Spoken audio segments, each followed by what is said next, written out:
Lire la vie très horrifique du grand Gargantua, père de Pantagruel. Une aventure hautement singulière pour un lecteur du XXIe siècle. Un livre plein de pantagruélisme, vivre paix, joie, santé, faisant toujours grand cher. Lire Gargantua, c'est accepter sans réserve l'invitation de l'auteur.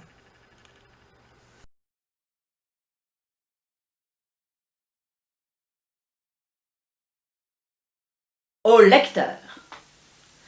Amis lecteurs qui lisez ce livre, dépouillez-vous de toute passion, et en le lisant, ne soyez pas scandalisés. Il ne contient ni mal ni corruption.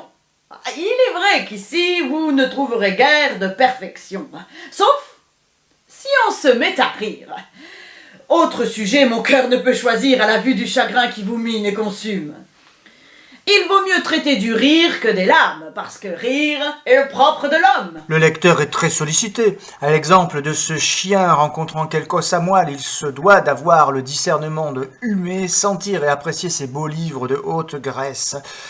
Puis par une lecture attentive et une réflexion assidue, rompre l'os et sucer la substantifique moelle avec le ferme espoir de devenir avisés et vertueux grâce à cette lecture.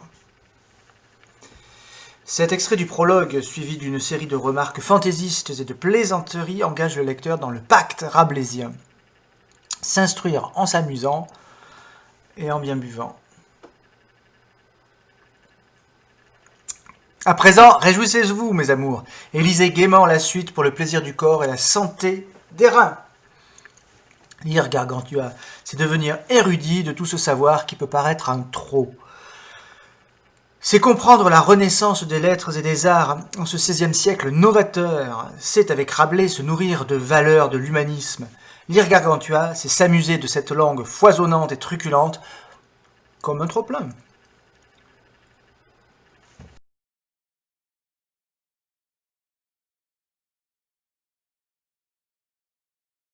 Comment on vêtit Gargantua? Alors qu'il était dans cet âge, son père ordonna qu'on lui fît des vêtements à ses couleurs qui étaient le blanc et le bleu. On s'y employa, effectivement, et les vêtements furent fabriqués, taillés et cousus selon la mode qui était courante à ce moment-là. Dans les anciens registres qui sont à la Chambre des comptes de Montsoreau, je trouve qu'il fut vêtu de la façon suivante. Pour sa chemise, on leva 900 aunes de toile de châtellerault et 200 pour les goussets, des sortes de coussins, que l'on mit sous les aisselles. Elles n'étaient pas froncées, car on n'a inventé de froncer les chemises que depuis que les lingères, ayant rompu la pointe de leurs aiguilles, ont commencé à travailler du chat. Pour son pourpoint, on leva 813 aunes de satin blanc, et pour les aiguillettes, 1509 peaux de chiens et demi.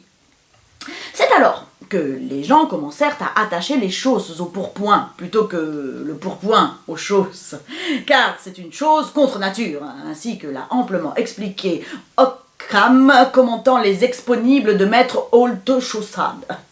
Pour ces chausses, on leva 1105 aunes et un tiers de lainage blanc.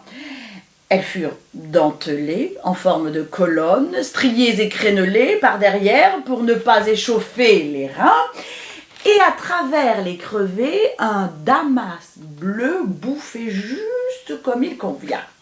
Et notez qu'il y avait de très belles jambes, bien proportionnées au reste de sa stature. Pour sa braguette, on leva 16 aunes et un quart de ce même tissu, en forme d'arc-bouton.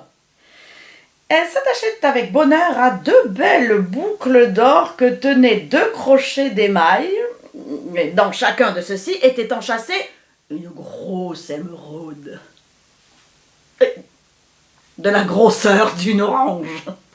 Car, comme le disent Orphée dans son traité des pierres et Pline au dernier livre de l'histoire naturelle, cette pierre a la vertu d'ériger et de sustenter le membre viril. L'ouverture de la braguette était de la longueur d'une canne, dentelée comme les chausses, avec le damas bleu bouffant, comme il est dit plus haut.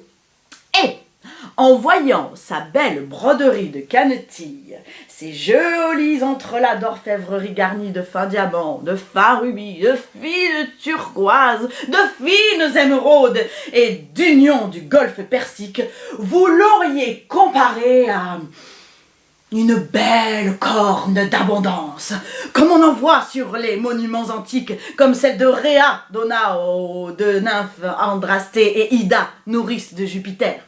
Toujours galante, succulente, juteuse, toujours verdoyante, toujours florissante, toujours fructifiante, pleine de liqueurs, pleine de fleurs, pleine de fruits, pleine de toutes sortes de délices. Dieu merci, il faisait bon la voir. Mais je vous décrirai bien davantage dans le livre que j'ai écrit sur la dignité des braguettes. J'attire votre attention sur le fait que si elle était bien longue et ample, elle était également bien garnie à l'intérieur et bien pourvue. On ne ressemblait en rien aux trompeuses braguettes d'un tas de galants qui ne sont pleines que de vent au grand détriment du sexe féminin. Pour ses souliers, on leva 406 aunes de velours bleu vif et ils furent joliment effrangés en dentelures parallèles réunies en cylindres réguliers. Pour leurs semelles, on employa 1100 peaux de vaches brunes taillées en queue de morue. Pour son manteau, on leva 1800 aunes de velours bleu à la teinture vive, brodées sur les bords de 2 festons, et au milieu, 2 peaux en canetille d'argent, entrelacées d'anneaux d'or avec beaucoup de perles. Cela signifiait qu'il serait un bon videur de pintes en son temps. Sa ceinture fut faite avec 300 aunes. Sa ceinture fut faite avec 300 aunes et demie de serge de soie, mi-blanche, mi-bleue, à moins que je ne fasse une erreur grossière. Son épée ne fut pas de Valence, ni son poignard de Saragosse, car son père haïssait tous ces hidalgos, ivrognes et aussi hystériques que de vrais diables. Mais il eut la belle épée de bois et le poignard de cuir bouilli, peints et dorés, comme chacun souhaiterait en avoir. On fit sa bourse avec la couille d'un éléphant que lui donna Herpracontal, proconsul de Libye. Pour sa robe, on leva 900 600 aunes, moins 2 tiers de velours bleu, comme ci-dessus, tout brodé d'or en diagonale. On la voit sous un autre angle déterminé faisait ressortir une nuance ineffable, comme celle que vous voyez au cou des tourterelles, et qui réjouissait merveilleusement les yeux de ceux qui la regardaient. Pour son bonnet, on leva 302 aunes et 1/4 de velours blanc. Il fut de forme large et ronde à proportion du volume de la tête, car son père disait que ces bonnets de métèque, faits comme une croûte de pâté, porteraient un jour malheur au tondu qui s'en affublait. Pour plumer, il portait une belle et grande plume prise à un pélican de la sauvage Hyrcanie, retombant bien élégamment sur l'oreille droite. Et pour médaillon, il y avait sur une plaque d'or pesant 68 marcs, une figurine d'un émail approprié représentant un corps humain ayant 2 têtes tournées l'une vers l'autre, 4 bras, 4 pieds et 2 culs. Platon, dans le banquet, dit que telle était la nature humaine à son commencement mythique. Et autour, il y avait écrit en caractères grecs: la charité ne cherche pas son propre avantage. Pour porter au cou, il eut une chaîne d'or pesant 25 063 marcs, représentant de grosses baies entre lesquelles étaient montés de gros jaspes verts, gravés et taillés en forme de dragon, tout environnés de rayons et d'étincelles, comme en portait jadis le roi Népsos. Elle descendait jusqu'à la pointe du sternum, ce qui lui fut bénéfique toute sa vie, comme le savent les médecins grecs. Lire Gargantua, c'est être réjoui à l'extrême par les détails qui donnent à voir avec réalisme les scènes propres au comique générées par les rapports entre humains et géants.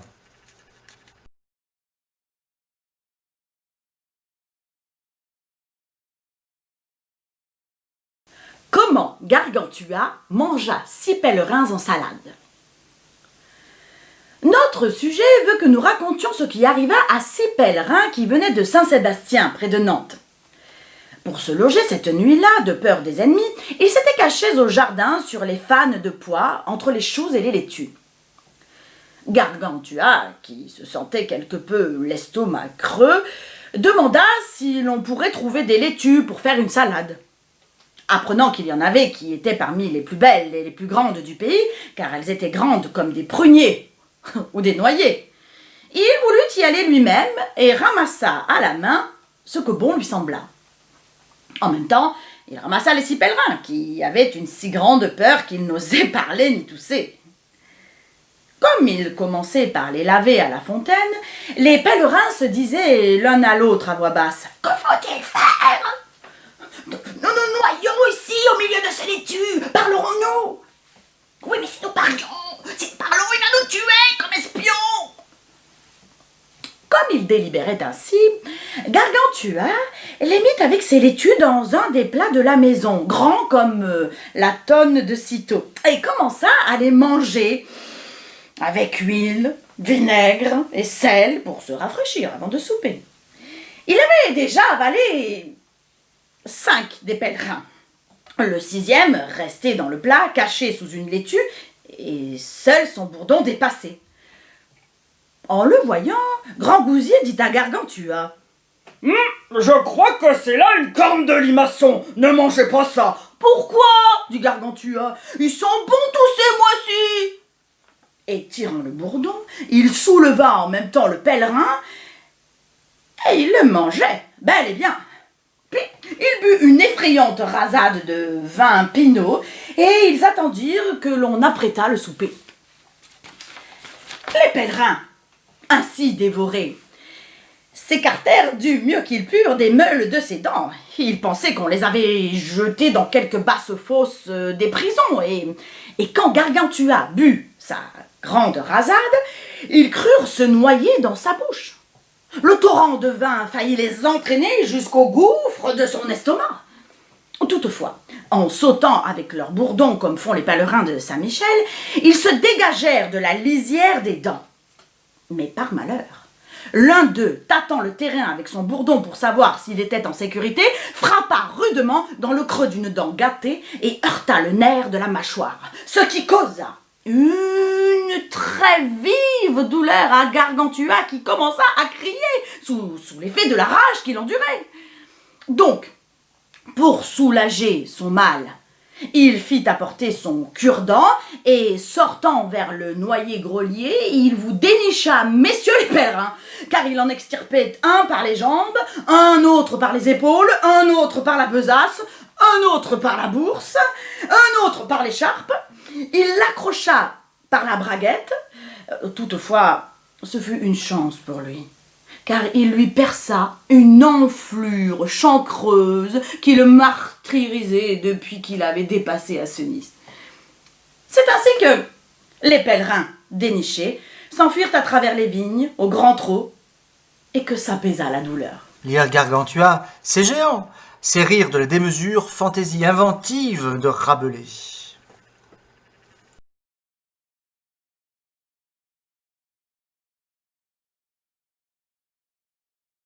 Comment Grand Gousier reconnut à l'invention d'un torche-cul la merveilleuse intelligence de Gargantua.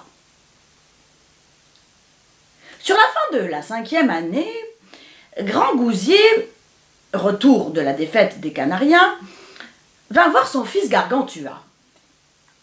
Alors, il fut saisi de toute la joie concevable chez un tel père, voyant qu'il avait un tel fils, et tout en l'embrassant et en l'étreignant, il lui posait toutes sortes de petites questions puériles.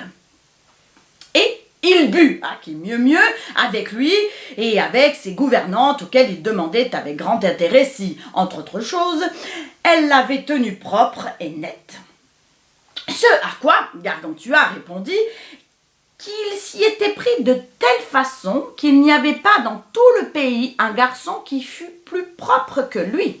« Comment cela » dit Grand Gousier. « J'ai découvert, répondit Gargantua, à la suite de longues et minutieuses recherches, un moyen de me torcher le cul. C'est le plus seigneurial, le plus excellent et le plus efficace qu'on ait jamais vu. »« Mais quel est-il » dit Grand Gousier. « C'est ce que je vais vous raconter à présent, dit Gargantua. Une fois, je me suis torché avec le cache-nez de velours d'une demoiselle, ce que je trouvais bon, vu que sa douceur soyeuse me procura une bien grande volupté au fondement. Une autre fois, avec un chaperon de la même qualité, et le résultat fut identique. Une autre fois, avec un cache-colle. Une autre fois, avec des cache-oreilles de satin de couleur vive. Mais les dorures d'un tas de saloperies de perlettes qui l'ornaient m'écorchèrent tout le derrière. Que le feu de Saint-Antoine brûle le trou du cul à l'orfèvre qui les a faites et à la demoiselle qui les portait. Revenons, dit Grand Gousier, à notre propos. Lequel, dit Gargantua. Chier? Non, dit Grand Gousier, mais se torcher le cul. Ah, mais, dit Gargantua, voulez-vous payer une barrique de vin breton si je vous dame le pion à ce propos? Oui, assurément, dit Grand Gousier. Il n'est, dit Gargantua, pas besoin de se torcher le cul s'il n'y a pas de saleté. De saleté, il peut y en avoir si l'on n'a pas chié. Il nous faut donc chier avant que de nous torcher le cul. Oh, dit Grand Gousier, que tu es plein de bon sens, mon petit bonhomme. Un de ces jours prochains, je te ferai passer docteur en gai savoir, pardieu, car tu as de la raison plus que tu n'as d'années. Allez, je t'en prie, poursuis ce propos torcheculatif. Et par ma barbe, au lieu d'une barrique, c'est 50 feuillettes que tu auras. Je veux dire, des feuillettes de ce bon vin breton qui ne vient d'ailleurs pas en Bretagne, mais de ce bon pays de Véron. Après, dit Gargantua, je me torchai avec un couvre-chef, un oreiller, une pantoufle, une gibecière, un panier, mais quel peu agréable torche-cul, puis avec un chapeau. Remarquez que parmi les chapeaux, les uns sont de feutre rasé, d'autres à poil, d'autres de velours, d'autres de taffetas. Le meilleur d'entre tous, c'est celui à poil, car il absterge excellemment la matière fécale. Puis je me torchai avec une poule, un coq, un poulet, la peau d'un veau, un lièvre, un pigeon, un cormoran, un sac d'avocat, une cagoule, une coiffe, un leurre. Mais pour conclure, je dis et je maintiens qu'il n'y a pas de meilleur torche-cul qu'un oison bien duveteux, pourvu qu'on lui tienne la tête entre les jambes. Croyez-moi sur l'honneur, vous ressentez au trou du cul une volupté mirifique, tant à cause de la douceur de ce duvet qu'à cause de la bonne chaleur de l'oison qui se communique facilement au boyau du cul et des autres intestins jusqu'à se transmettre à la région du cœur et à celle du cerveau. Oh, ne croyez pas que la béatitude des héros et des demi-dieux qui sont aux Champs-Élysées tiennent à leur asphodèle, à leur ambroisie ou à leur nectar, comme disent les vieilles de par ici. Elle tient, selon mon opinion, à ce qu'ils se torchent le cul avec un oison. C'est aussi l'opinion de maître Jean d'Écosse. Lire Gargantua, c'est trop bien.